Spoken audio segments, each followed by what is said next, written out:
Tahukah kamu bahwa limbah sisik ikan bandeng ternyata bisa diolah menjadi kerupuk yang gurih, renyah, dan kaya gizi loh?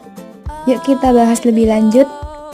Kerupuk sisik ikan bandeng merupakan salah satu olahan tradisional yang telah dikenal oleh sebagian masyarakat pesisir, terutama di daerah penghasil bandeng seperti Sidoarjo, Jawa Timur. Produk ini muncul dari kebiasaan masyarakat yang berupaya memanfaatkan seluruh bagian ikan, termasuk sisiknya, agar tidak terbuang sia-sia. Sisik ikan bandeng diketahui mengandung kolagen yang secara turun-temurun dipercaya memiliki manfaat kesehatan meskipun belum banyak diteliti secara ilmiah. Proses pembuatannya sendiri dimulai dari pencucian dan perendaman sisik ikan dalam larutan cuka, lalu dijemur, dipresto bersama bumbu, dan dicampur bahan tambahan seperti tepung dan pewarna makanan.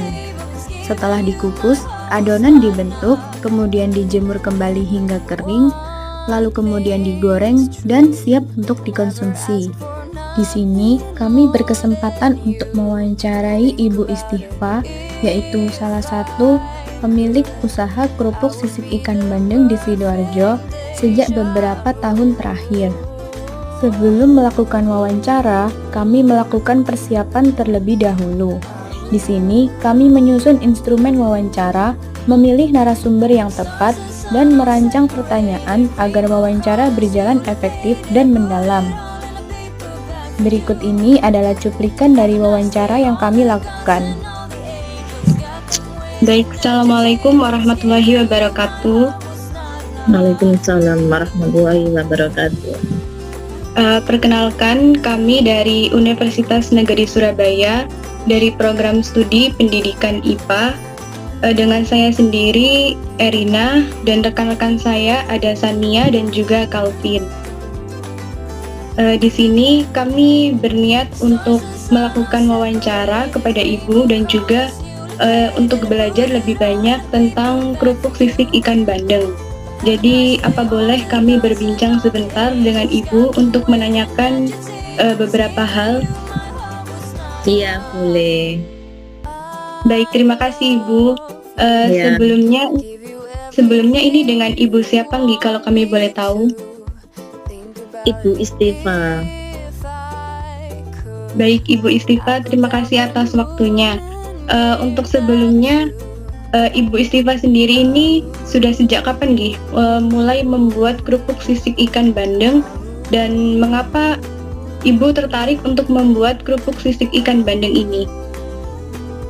Sejak tahun 2000-an, karena masyarakat sekitar baru tahu kalau sisik ikan bandeng itu ternyata bisa diolah menjadi makanan. Dan nilai budayanya itu nggak hanya bisa dijadikan makanan, tetapi juga bisa dijadikan kaligrafi yang biasanya dibuat kayak dari kaligrafi yang dari sisik ikan bandeng gitu, biasanya itu budayanya. Baik, kami izin mempertanyakan beberapa hal ya Ibu tentang kerupuk sisik ikan bandeng ini. Jadi untuk bahan-bahan yang digunakan dalam pembuatan kerupuk sisik ikan bandeng itu apa saja nih Ibu? Yang pertama tepung kanji, yang kedua sisik ikan bandeng, yang ketiga gula, garam, bawang putih, sedikit soda kue, air, pewarna makanan.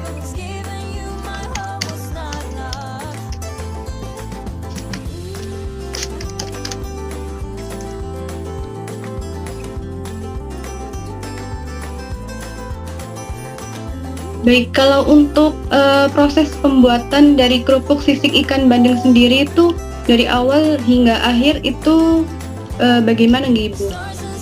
Sedikit agak rumit ya cara pembuatannya. Yang pertama itu harus dicuci dulu sisik ikan bandeng sampai bersih, kemudian direndam dengan cuka kurang lebih selama setengah jam. Setelah itu dijemur hingga kering. Untuk mengeringkan sisik ikan bandeng kira-kira 2-3 hari tergantung cuaca juga. Yang kedua, mulai proses presto sisik ikan bandeng selama 1 jam. Kemudian dihaluskan bersama dengan bawang putih. Dengan cara dihaluskan itu bisa di blender, bisa diseleb di tukang-tukang seleb di pasar, itu bisa. Yang ketiga, campuran semua bahan ke dalam baskom, kemudian diuleni sampai kalis, sampai bisa dibentuk selonjoran. Untuk mengetahui nilai gizi dari kerupuk sisik ikan bandeng ini, kami melakukan uji laboratorium. Kami menyiapkan 2 sampel, yaitu kerupuk sisik ikan bandeng dan juga kerupuk konvensional sebagai pembandingnya. Dengan metode uji ninhidrin, kami mengukur kandungan proteinnya. Selain itu, kami juga melakukan uji pH untuk mengetahui tingkat keasamannya.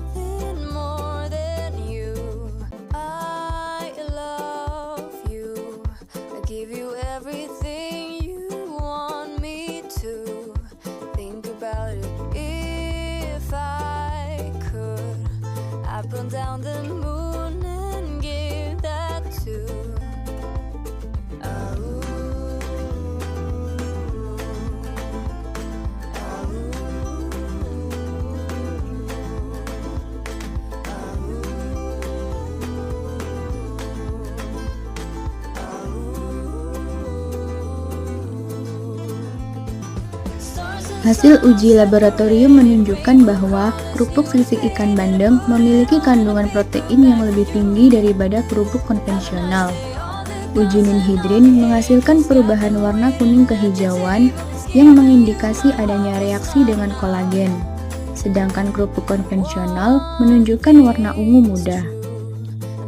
Untuk nilai pH, kerupuk sisik ikan bandeng memiliki nilai rata-rata pH sebesar 6,36 yang berarti netral, sementara kerupuk konvensional hanya 5,11 yang berarti asam. Nilai pH yang netral menunjukkan stabilitas produk yang lebih baik dan potensi masa simpan yang lebih lama. Pengolahan sisik ikan bandeng menjadi kerupuk adalah inovasi tradisional yang didukung oleh ilmu pengetahuan. Dengan teknik yang sederhana namun ilmiah, produk ini menjadi solusi pangan fungsional dari limbah yang sebelumnya tidak dimanfaatkan. Selain memiliki nilai ekonomi, produk ini juga mengandung nilai gizi tinggi dan dapat disimpan lebih lama. Inisiatif ini dapat direkomendasikan untuk dikembangkan lebih luas, terutama oleh UMKM pesisir, serta didukung oleh kebijakan pemerintah dalam bentuk pelatihan, sertifikasi, dan akses pasar. Inovasi ini adalah bukti sinergi antara tradisi lokal dan sains modern untuk masa depan yang berkelanjutan. Terima kasih telah menonton video ini. Semoga video ini bermanfaat.